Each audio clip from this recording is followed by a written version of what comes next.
CNN is certainly not my favorite network, but if there's one host who I am always willing to watch, it is Jim Acosta.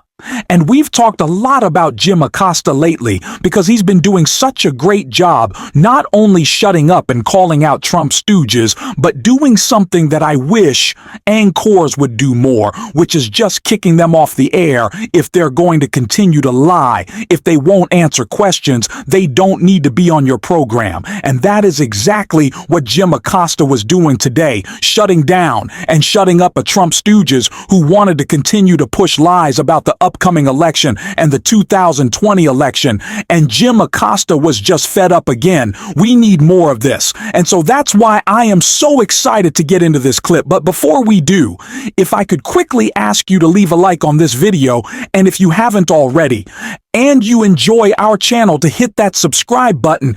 It really goes a long way, and it means the world to me. Now let's check out this clip of Jim Acosta absolutely turned into a Trump stooges. But aren't there people in your party in Georgia, people like Marjorie Taylor Greene, who are already saying that this upcoming election is being stolen? Do you agree with that? Look, I believe that we have taken tremendous steps to secure the 2024 election. We have a historic number of lawyers working in our election integrity program. We've had great laws passed by our General Assembly, signed into law by Governor Kemp. We've had good rules put forward by our state elections board, some of which are in place, some of which will continue to litigate into next year. But this election is not going to be 2020. This election is going to be, I believe, an orderly election, and an election that in the end people can have confidence in. If it's a really close election like 2020, which was the closest election in my lifetime, then we'll deal with those issues after Election Day once we see what the results are, Josh, and we compile information from our poll watchers. Here's how former President Donald Trump dealt with the aftermath of the 2020 election. Here is some sound of him speaking with Brad Raffensperger, the Republican Secretary of State, in the days after the 2020 election. All I want to do is this. I just want to find 11,780 votes, which is one more than we have, because we won the state. Josh, wasn't it in fact the former president who was trying to pull a fast one in that election? Absolutely not. What he was talking about in that call were allegations that were made about people that were allowed to vote that should not have been allowed to vote under Georgia law. And again, you know, I'm here to talk about the 2024 Josh, that's election. That's not what happened there. About the 2020 election. He said in that sound. He said in that soundbite there, Josh. He said he wanted one more vote than what he needed. With mischaracterizing what was said on the phone call. Josh, what he said on the phone call. Look, I mean, we can. Why did he say that? Why did he say he wanted one more vote than what he needed? What he said is that he wanted an investigation into the allegations that he had made about felons voting, about people who had moved out of state voting, about people who had moved out of county. No, that's not what happened. Let's play it one more time, just in case. Maybe the Zoom is off or something. If we can't control him, let's play the sound one more time. Josh, let's listen to it one more time. Josh, let's listen to it one more time. All I want to do is this. I just want to find 11,780 votes, which is one more than we have, because we won the state. Yeah, Josh, why did he say that? I just want to find 11,780 votes, which is one more than what we have because we won the state.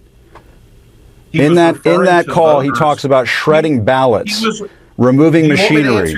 That's not what you just said. Allow me to answer your question. Please. Are you going to allow me to answer your question? The answer to your question is he was talking about voters who should not have been allowed to vote in the election. And I understand that's not your view and that's not your opinion. It has nothing to do with my view, Josh. I'm just reading the transcript. I think it's important for your view. They are shredding ballots, Donald Trump said, in my opinion, based on what I've heard. They are removing machinery and moving it as fast as they can. I want your viewers to know that I was asked on this program to speak about early voting in Georgia in the 2024 election, about President Trump visiting the state yesterday. And this has been an entirely dishonest move to talk entirely about something that was not even discussed before I came on this program. Josh, I know that y'all want to talk about 2020 because you know Trump's going to win this election if we talk about the economy and immigration. Right, but you, Josh, you have been involved. You have been involved. You have been involved with the state election board. That has been established. We are well within our rights to ask you about that. Let's ask you about if Donald Trump tried to overturn the election last time around. If he comes up short this time around, should he honor the results? If it's, you said just a few moments ago, last time around is the closest election that you've experienced in your lifetime. If it's that close again, he comes up short. Should he be calling up the Secretary of State and trying to strong-arm the Secretary of State, or just honor it this time around?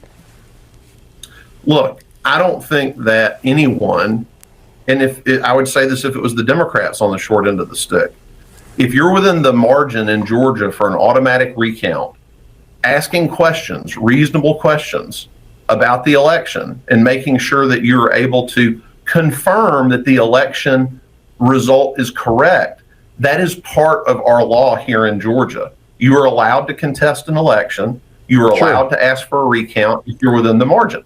Now, frankly, I don't think that's going to happen because I think what we're seeing in early voting here in Georgia, the incredible turnout in rural counties around this state, the incredible turnout in Republican-dominated areas, black turnout that is trending more towards midterm levels instead of presidential levels, all suggests that President Trump is heading to a result where he can win with a margin if our voters continue to turn out between now and November 5th at the levels they've been turning out for the first 10 days of early voting. If he doesn't, will you trust the results this time around and accept them and move on? Look, I think this is a much more secure election than 2020. We don't have ballot drop boxes scattered randomly all over the state. We don't have election officials. But Josh, you're making suggestions. You're making suggestions that there was some kind of tomfoolery and shenanigans going on last time aroround. Your party's own Secretary of State said that was not the case, and that it was a free and fair election, and that it was secure. I'm just saying, Josh. What you're saying is horse crap. You said something earlier. It's just horse crap. You said something earlier. I mean, you can call it whatever you want to. It just is. I've lived here for the last 4 years. You haven't. I know what happened down here. You don't. You have an agenda. You brought me on here under false pretenses. Josh, you don't want to that talk is not about the case. The producers told the me secretary. It's your party's Secretary of State. That's important for your viewers to understand. It's important for your viewers to understand that you're interested in constantly pushing a dishonest narrative and using what is the dishonest narrative? What is the dishonest narrative? The election was secure last time around, Josh. You're just lying. Look, you're just lying. You just said the last person on your program talked about how it was a pandemic last time and how different it was last time. It was different. There was an emergency rule passed with our state elections board with almost no notice to legislate into our law ballot drop boxes. There were no instructions given about Josh, it. They but your Secretary of State. It was your Secretary of State. I'm just saying it was your. What the Secretary of State's position is, and I don't agree with the Secretary of State's position that it was fine to scatter ballot drop boxes haphazardly across the state and not give people equal access to the vote. I think that was an incorrect decision. And I'm glad that that's not the law that we have anymore, because our state legislature and Governor Brian Kemp said we need to put some parameters around these ballot drop boxes and absentee voting. And I think that was very wise of them to do that.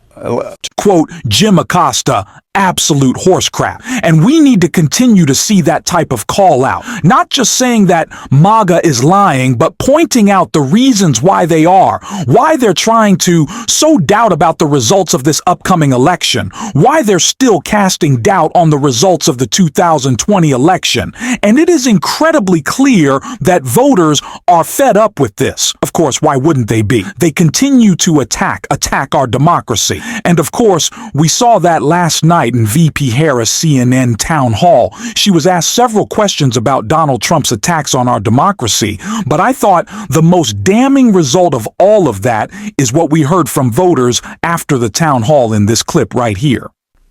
How many of you, show of hands, will leave tonight planning to support the vice president? 2 have made a final decision. You came in leaning that way? pretty much right in the middle. Okay. Came in Leaning. leaning, and now you're decided. Yes. Okay. Now, three of you have not joined the conversation. I just want to go back to the back row a little bit. So, Pam and Lauren, Pam on my left, Lauren on my right. So you're not leaving here planning to vote for her. Do you leave here any clearer in either direction? You know, actually, I think if I had to pick right now, I would pick her. If you had to pick right now, I would. But yes. Is that you changed your mind since I asked the question a minute ago, or that's where you're more strongly leaning there? Is there what's missing? If there's a missing link to get you to absolutely, what is it? That's a tough question. I guess a lot of the foreign policy is really my biggest concern, but overall, I think she is a better candidate. Okay. And you're a registered Republican. I'm an independent. You're an independent now. Yes. Who'd you vote for in 2020? I voted for Trump. You voted for Trump. Yes. So if you vote for Harris, in the math, that's a big deal, especially where we live here in the suburbs. Yeah. Okay. All right. We'll come back to that as well. Republican voters have had enough. Not only are they moving from Trump to VP Harris, and that is an incredibly important electoral win for VP Harris, but it's also showing that she's bringing the country together. This campaign is not about dividing. This campaign is about unifying, and that is why it is so important to continue to see Republicans coalesce behind the VP Harris campaign. Of course, Liz Cheney certainly leading that charge, and we need to continue to talk about the Republicans calling Donald Trump out, vote for VP Harris. And we're going to every single day on the show. And if you want to support that, as always, you can hit that subscribe button. You can leave a like on this video. And if you're stuck around at the end, you can drop a blue heart in the comments. And until next time, I'll see you soon.